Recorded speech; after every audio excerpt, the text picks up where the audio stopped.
Hello, friends. Welcome back to the podcast. This is the JRPG Report, episode 184. Today is September the 23rd, 2021. We got a fun show for you guys today. No headlines, so that's kind of why we're going to talk a little bit about Persona, leading off the podcast. Maybe a little short. I'm not exactly sure, but it's funny because we may have some headlines coming like tomorrow, or I guess later today, but as of this recording, nothing real big as we're still gearing up for Tokyo Game Show, which will be next week's podcast. Go ahead and remind everybody we'll probably record on Friday next week, just so that we get the beginnings of the game show and the game show, Tokyo Game Show, and bring you guys as much as we can. The next week we'll wrap up anything that kind of broke after we record the podcast, and we're going to do kind of something special here. In a few weeks I'll be on vacation the week of October 9th through the 17th or something like that, so whatever that Thursday is, let's look at the old calendar here. Thursday the 14th, that's going to be a mailbag show. So go ahead and be thinking about what questions you might want to ask, and I will answer them, I guess, a week before when I record a separate episode. I will post that question on our social media channels on Facebook and Twitter. If you've got a question and you're not on social media, I'll be honest, I wish I wasn't on it nearly as much as I kind of have to with just work and life. It's a necessary evil. But you can always just email. Pop me an email at jrpgreport@gmail.com. If you just want to say, hey, that's cool too. But if you've got a question you would like me to try to answer on an upcoming mailbag, that is a good way to do it. So let's talk Persona. And is it just me, or does it feel like every game franchise is celebrating some sort of anniversary? I mean, we just talked about the Tales of 25th anniversary. It's kind of weird that Persona is on their 25th anniversary as well. We're going to be talking in this podcast about, it's apparently the Atelier series 25th anniversary. We just had Dragon Quest, 35th, not long ago. So everybody's got some sort of milestone. And obviously, when a series has been going for that long, you celebrate it, because we've all got a couple franchises in our head that are beloved to us that are sadly no longer with us. But one of the main heavy hitters, if you want to say the big three of Final Fantasy, Dragon Quest, and Persona, I think that's a pretty fair analogy. You've got Tales of, kind of on the outside looking in. Pokemon's the ginormous elephant in the room, but it's just such a long running series, and I don't consider it, in my mind, to be a true JRPG, because story's not exactly the big draw of catching monsters into balls, but obviously it is a JRPG, just not quite the same. And it's just its own beast altogether. But Persona, 25 years. Kind of hard to believe for me personally, as I didn't get in on the ground floor. I started with this series with Persona 3 when it came out on PS2, and have loved it ever since then. They're going to be doing a couple things at TGS this year, and it kind of sounds like it's going to be a lot of music. There may be some other things included, but at least for right now, they opened up, you're seeing this on the YouTube version of the podcast, Morgana hosted a 25th anniversary times video. It's about 6 minutes long. And, it's got some cool personality to it, as you would kind of expect. But there was 3 main announcements from this video. One is all the Persona animes are available in Japan. Maybe that's something here as well, but they've kind of re-released those all so people can see it. That's the Persona 3 movie, Persona Trinity Soul, 4 Golden, and 5. But coming up, there is going to be a Persona 25th anniversary special orchestral concert held in the Tokyo Opera City Hall on November 21st, featuring tracks from the series arranged in a classical orchestral performance. That's one of those things like, man, wouldn't that be incredible if they did a world tour for? Would you go to that? I would travel quite a ways to see that personally. At TGS, if you recall the Persona 5 song, vocalist Lynn performed. She will be, or he or she, I'll be honest, I guess she, will perform a mini concert during the Love Sega special live stream on October 3rd at 2140 Japan Central Time. So yeah, you go back to Revelations Persona first launched on the PlayStation September 20th of 1996 in Japan. It's been a long time and a beloved series. I've enjoyed each one kind of a little bit more. I'll be honest, 4 and 4 Golden is special, and I really, really enjoyed 3 as well, but I don't know, just 5, and then the royal treatment, and then adding to the story like they did in Strikers is just, it's a little bit special. And I guess maybe where it's the newest one and they kind of perfected the battle system the way they did, it's kind of hard not to. They did open up a 25th anniversary website and a new worldwide Shop Atlas online store, which is open now. You can check out some of the items they have for sale. They're going to be putting some more things on there as you kind of go along. There's if you get on there right now, you can check the link on our social media channels. There's some really cool wallpapers that you can download, kind of with the protagonists from each of the 5 mainline games in it, including even like it's got the female version of 3's protagonist from the PSP version of it. Definitely check that out. One of the things I think is coming up for sale on the website here fairly soon, you can pre-order it now, is a Persona music box. They will ship out on December Christmas Eve, and you'll have until October 13th to pre-order it. It's going for about $80. It's kind of fairly small, but yeah, that kind of little velvet room music box. And you can, the picture shown, you can store your diamonds in that. There was in the pictures, there was kind of diamonds strewn all about the place. I don't know how many people have a bunch of loose diamonds they want to store in a Persona box, but hey, you know, you be you and do what you got to do. So that's on there now. There's promises that there will be more things upcoming to the shop as they go along with this special celebration over the next few months. There might be links to it, but the Figma Persona figures are getting a re-release via the Good Smile Company. You can pre-order those right now. So 3, 4, and 5's protagonists are on pre-order right now for $70.99. It's a good deal. These are really high quality figures. I would highly encourage you to get it, especially at this price. That's pretty low for some of these things. I've seen them go on eBay for much more than that. You can pre-order them now. They will show up in North America in September of 2022. You can check that link out. There's always some good stuff going on the Good Smile website. I really enjoy their stuff. They've always got a good deal going on.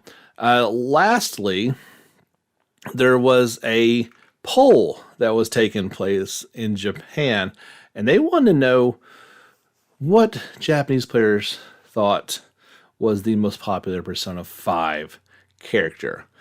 I'll give you half a sec to think about your favorite character. You probably don't have to think too hard about who your favorite one is. I think it's pretty obvious the Joker is numero uno. I think they did 48,000 votes, and he got roughly 20% of it at just under 10,000.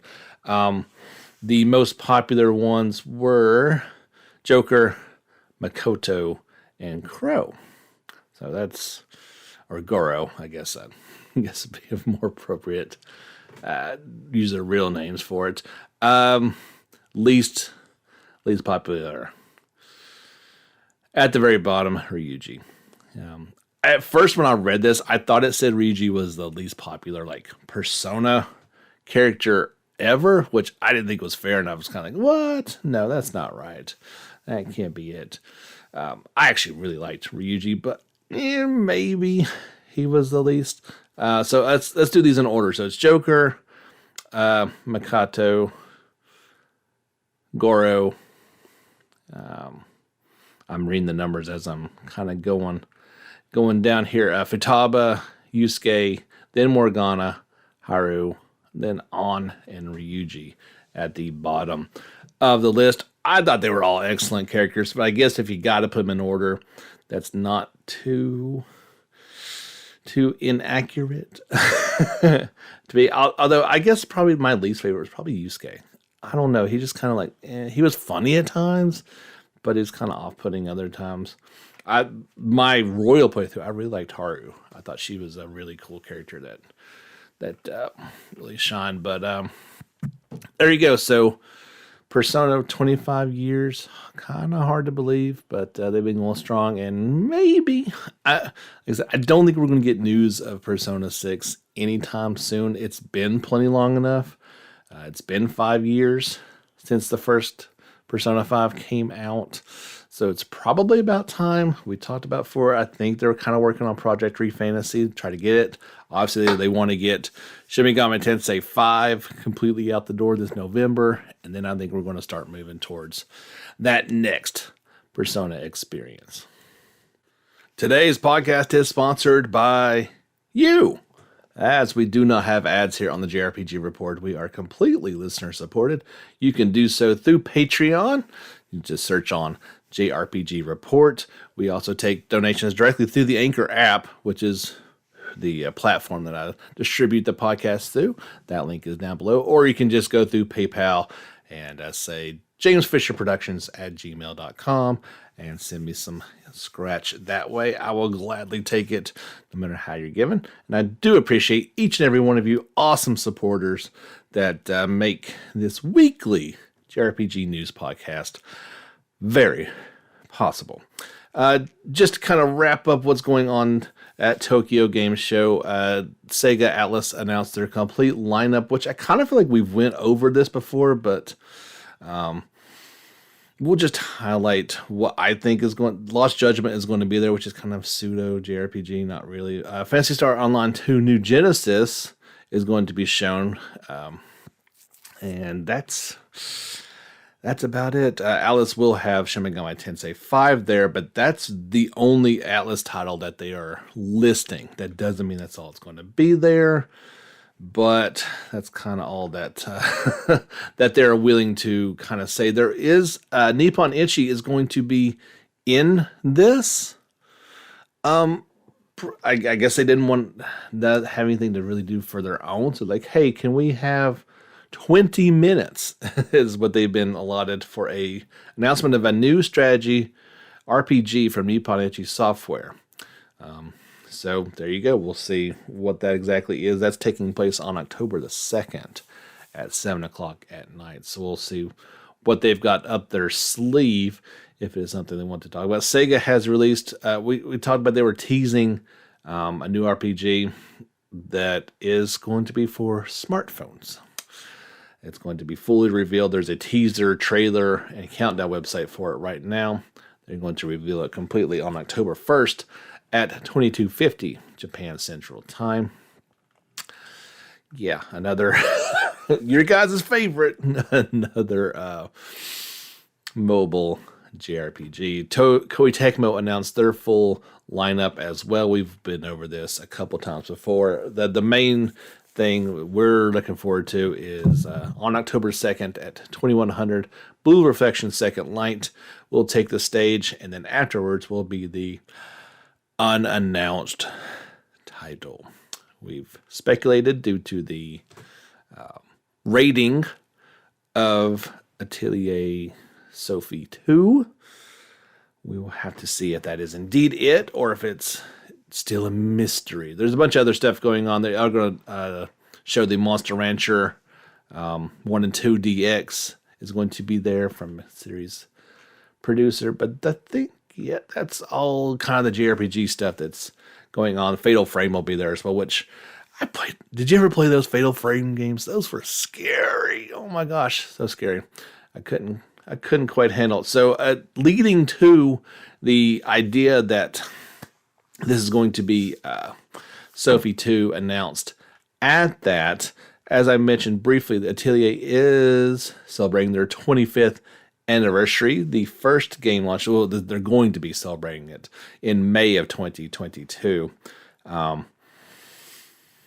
Yeah, I think that's it. I mean, it could be. It absolutely could be the announcement for it. But yeah, it's been going around for a while. The first entry in this series, Atelier Marie, the Alchemist of Salzburg. First launch for the PlayStation back on May 23rd of 1997. In Japan, Gust has opened up a website for this. And let's see how this is. In May 2022, the Atelier series will mark its 25th anniversary. The website reads, "Thank you very much to everyone who has supported the series throughout the years. As a gift to you for all your love and support, we are planning various Atelier-related projects throughout 2022, including the soon-to-be-announced 25th anniversary title. Information will be announced sequentially, so please stay tuned." What could that be? Please don't be a smartphone game with every character and its 25 years anniversary. That would, I kind of feel like they've sort of already done that in a way with the last mobile game, but the website did tease 6 anniversary projects, which may not all necessarily be games, with the first to be announced on October 2nd. What's going on October 2nd? The Koei Tecmo portion of the Tokyo Game Show announcement. So yeah, that's the first one that's going to come out. And if it is indeed Sophie 2, that's pretty cool. As long as one of those 6 things is Ryza 3, then I'm A-okay with these. If they don't, I'm going to be a very, very sad boy. We may have something to talk about next week. I kind of doubt it, though. Nintendo Direct is going on later today. So if you are listening to this actually on the 23rd, you may flip over to YouTube and see if it's on or not. So this is going to be at 3 p.m. Pacific time or 6 p.m. Eastern Standard Time. Nintendo will host a 40-minute long Direct. I say I kind of doubt there's going to be much JRPG. I'm assuming Shin Megami Tensei 5 will be there, but we've seen that. You know, it's so funny. We didn't see any of it for so long, and now I feel like we've seen so much of it, maybe to make up for it. But it says it will focus on Switch games launching this winter. So there's a lot of Switch games that are coming out in that point in time, and many of those I'm pretty excited about. I don't think there's going to be anything for us, but I will check it out. You'll hear about it first on our social channels, and then we'll cover it next week on the podcast. Hopefully you guys are enjoying the arrival of fall. So here in my neck of the woods, fall started yesterday, Wednesday, October 22nd, and literally it turned to fall. It was insane. Like, it had been warm, like in the 80s a couple days before that, and about mid-afternoon, the storm rolled in, and it cooled down, and it has just been absolutely wonderful ever since. Hoping that it continues. Hooray, fall! I'm just not a summer person. I'm sorry. Back to the news. The PC version of Neo: The World Ends With You will launch via the Epic Game Store on September the 28th. Publisher Square Enix and Developer Hand announced for $59.99. Of course, it came out back on July the 27th, worldwide for PS4 and Switch. I don't think there's anything kind of special going on with the PC, like things that are not included in the console versions. Obviously, you know, you got your big fancy powerful computer, you'll be able to run it a little bit better, but I don't think this is anything other than being on Epic Game Store, and a bunch of people are like, yay, what's what's going on with that? I'm not sure if we're going to hear anything JRPG related at this, but just keep this on your radar. The Playism game show is coming up on September the 25th, so just a couple of days from now. 16 titles will be showcased. It's kind of preempting the Tokyo Game Show. It'll be going on September 25th at 1600 Japan Central Time. You can watch it on YouTube in English and Japanese. We'll just have to wait and see if there's anything worth talking about. I'll cover it next week, if in fact there are. We talked last week about Hexa working on Dragon Quest 12, the Flames of Fate. What is a Fate? The Flames of Fate. Well, also working on it is going to be Orca. They are recruiting Unreal Engine 5 game development staff to work on the game, the company announced. Now, Orca also worked on Dragon Quest 11 and the Dragon Quest 11S Definitive Edition, as well as Ace Combat 7, Skies Unknown, with Bandai Namco, among other titles. They're looking for a little bit of everything going on there. So if you are Japanese, listen to this and you want to work for them, you can go and apply for that. So it's they're gearing up, right? So they announced it. They threw the logo up there. Now, obviously, Square Enix is working on it for a little bit. They're going to bring in some help. It's going to be a big, big title. So all hands on deck to make this. And you have to believe most games like this are on that 3, 4, 5 year development cycle. So probably looking at something towards the end of the lifespan of the PlayStation 5. Let's hope it lasts longer than that. But, 5 years is a pretty good window for systems. So, yeah, we'll be talking about development for Dragon Quest 12 for a long time. I thought this was a fun little thing. Capcom, they've done a couple of these tie-in collaboration events, both for Monster Hunter Rise and then now or Stories 2 they did some. But this one's for Rise. Starting tomorrow, September 24th, there's going to be a Mega Man collaboration. No, I don't think the Blue Bomber is going to be showing up. Of course, last time we talked about was Street Fighter's Akuma. But so your little animal companions, you can now dress them up as Rush in its Mega Man 11 form. So as an old school Mega Man player, I thought that was pretty fun to see. Old Rush hopping up in there and making the game look just ridiculous. I don't know. I think it's funny. So you can check that out starting on the 24th. Pure ridiculousness.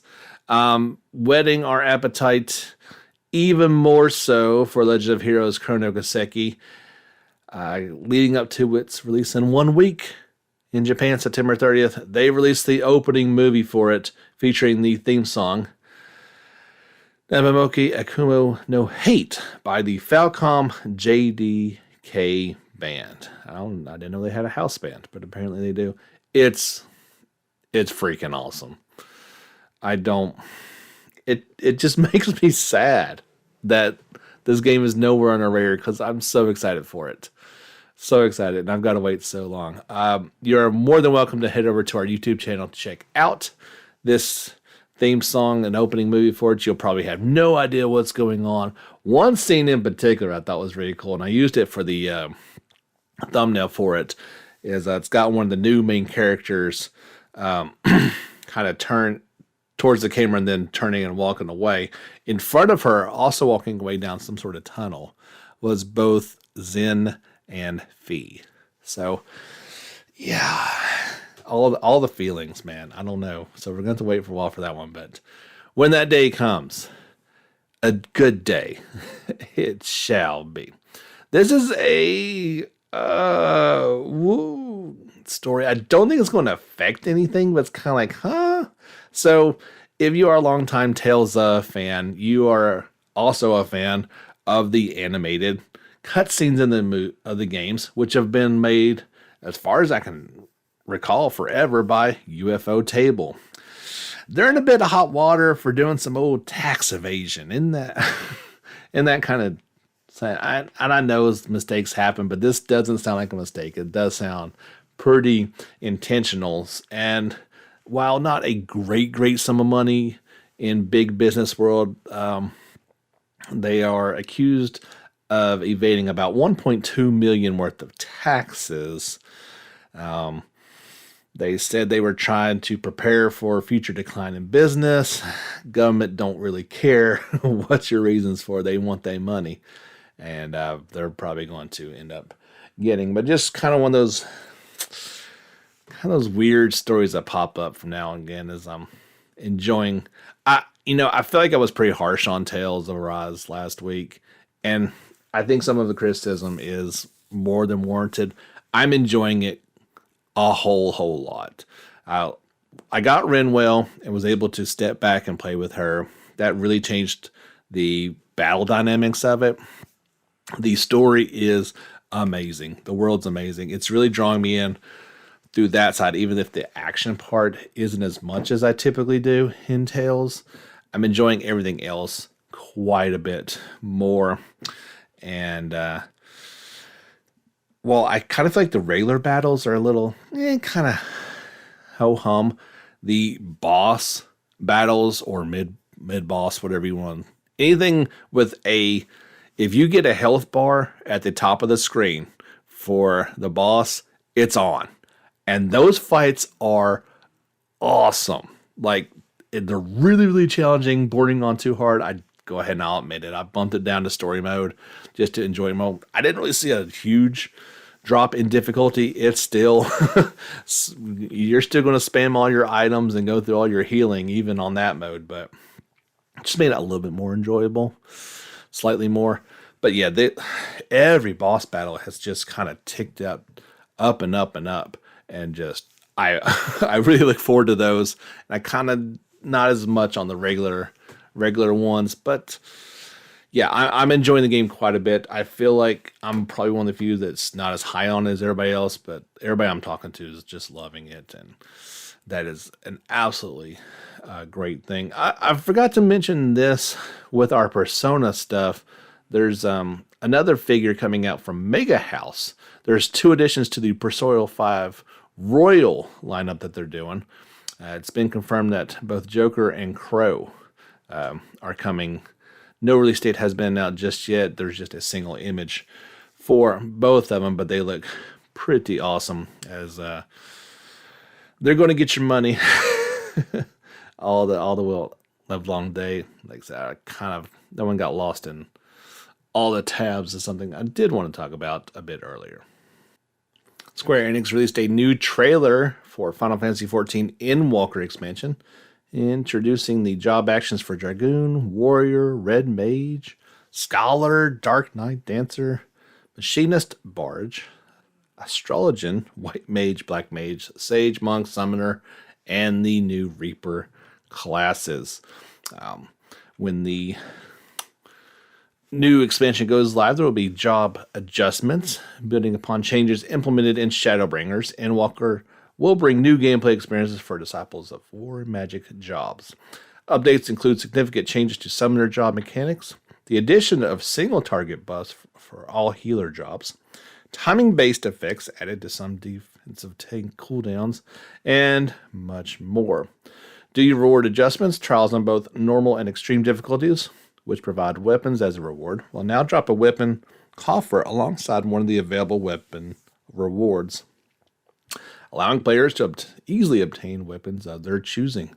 There are system-related updates, adjustments to HQ items, and post-release patch updates. Due to the urgent need to update server congestion, the database travel system is scheduled for implementation after patch 6.0. This is all leading up to its launch of Endwalker on November the 23rd. There is now, I think, the Final Fantasy XV collaboration event going on. Coming up soon, on October 19th through the 11th, they're redoing the Dragon Quest XI collaboration event, so that's something to look forward to. I think in the FF15 you could get the Radala Type G2 as a mount, but you drive it around. That was kind of insane.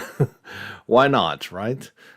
Speaking of Final Fantasy series creator Hironobu Sakaguchi and Final Fantasy XIV producer and director Naogo Yoshida will host a special presentation on, quote, the appeal and potential of RPG, end quote, at TGS. Famitsu will host the presentation on October 2nd, starting at 9 a.m. Japan Central Time, so this may be a little after next week's podcast. Well, definitely will be. Sakaguchi also said on Twitter that he would ask Yoshida about FF16 during the talk. The Tokyo Game Show 2021 site revealed new details about the presentation. While details are scarce, the two the two Final Fantasy veterans will discuss the appealing aspects of role-playing games. They'll also address the potential of the genre. There will be a moderator as well. So kind of, I think it'll be cool to talk about it, but obviously any information we can gain about Final Fantasy 16, since we know it won't be at TGS, maybe, I don't know, I guess that could be the potential for like, hey, I knew you were going to ask about this, so here's the new trailer. Maybe about a 1% chance that actually happens, but hey, who knows? You really don't know. Sakaguchi, of course, is the founder of Mistwalker, and recently put out Fantasian on Apple Arcade, and Fantasian is getting update 2.5 rolling out soon as the story is complete. This edition is more about supplemental features. One of it adds a Void Realm in-game dungeon with new challenges, and the other update will bring New Game Plus. So that is, I don't see a date for, no. The Void Realm in Fantasia features multiple boss battles. There are 3 floors, each with 3 void crystals containing boss fights. People will then face a major boss fight. So there you go. That's coming up here fairly soon. Something to look forward to at the end of TGS, and I guess we'll probably, I'm talking about that afterwards. One final thing I guess 2 final things. It was revealed, and I'm sure we'll see this at TGS, maybe in more detail, that in Shin Megami Tensei 5, there's a mechanic new to this game. If players have a specific demon on their side, a unique conversation can be triggered during demon negotiation, depending on which demon is currently on the opposing side. There was a Twitter video that kind of went along with this, showing what goes on. But according to the post and gameplay video, these conversations usually occur between demons with some sort of connection. For instance, the gameplay clip shows a special conversation between Jack Frost and King Frost. There you go. So if there's some sort of connection, you may get something special. It's always cool. I guess that probably wouldn't be pretty cool to see on their own. But there you go. Finally, and like I said, this is definitely, it's going to be a shorter podcast, so there you go. To coincide with Final Fantasy VII making its PlayStation Now debut, Yoshinori Kitase took to the PlayStation blog to talk a bit about the game. Of course, he was one of the directors of it. Much the account goes over the challenges that came from creating the game and its cutscenes. However, he also talked about other thoughts, during which he revealed his favorite Final Fantasy VII character is Vincent Valentine. There you go. When the character discussion came up, he brought up that Vincent was his favorite. To be specific, he said how different he is in terms of personality and design than other characters at the series. Here's the full quote. He said, quote, "We worked incredibly hard on the game over the course of development to include features that would excite players and innovate the RPG genre. For example, we built the materia system, which gives players a lot of control over character abilities, and created many compelling characters, each with their own deep stories and arcs. My personal favorite is Vincent Valentine. He's an optional party member, so if you're playing the game for the first time on PS Now, make sure you thoroughly explore a certain mansion." That's all I'll say. That's true. I like the character because he is the kind of dark hero who would typically appear in horror movies, the type of character that did not exist in Final Fantasy characters before that point. Vincent appeared in multiple compilation of Final Fantasy VII installments, in addition to his optional appearance in 7. He's a star of Dirge of Cerberus, Final Fantasy VII. He appeared in Advent Children. And he's yet to make his appearance in Remake, although probably coming up in Part 2. And if we're thinking that Yuffie is not optional anymore, her inclusion in the intermission, I'm going to think Vincent's probably not optional this time. There you go. His favorite character, Vincent. I liked Vincent. I didn't find myself using him a whole lot, if I recall, back in the day. 'Cause I guess he just kind of goes crazy there. That worked for some, but didn't really work for me. That's it. So yeah, that's going to do it for episode 184. Not the longest podcast ever, but also not the short. So if you enjoyed it, you can keep up to date on all the things we talk about during the week. Follow us on our social media channels, JRPG Report over on Facebook, on the Twitter. Of course, subscribe to our YouTube channel so you can see all the videos that we're talking about, including video versions of the podcast, so you can just kind of lay back and see all the things we're talking about at the same time of hearing me. We'll be back, remember, Friday next week, not on our usual Thursday podcast.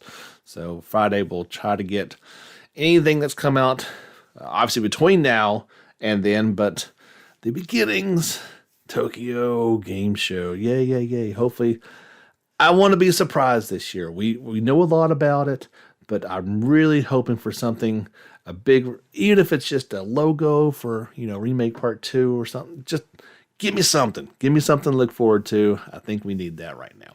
We'll be back next Friday, and hopefully some good things to chat about. But until then, get back out there and level up.